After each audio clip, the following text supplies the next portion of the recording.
Kapatid! Bring me Bible verse.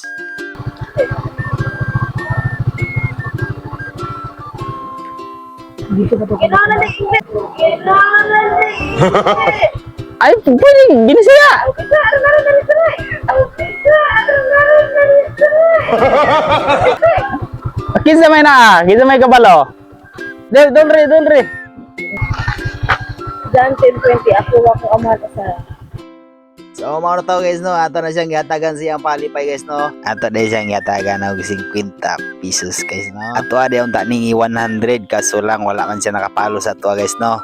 So, sunod, pag andam-andam po mo Bible verse kay basig kamo na po niya ang mapilian. Ay naman lang rin ako guys, no? Dublyon na to ato ang premyo kung nakapalo lang mo sa kuha guys. Huwag din nilang kutob. Daghang salamat o God bless.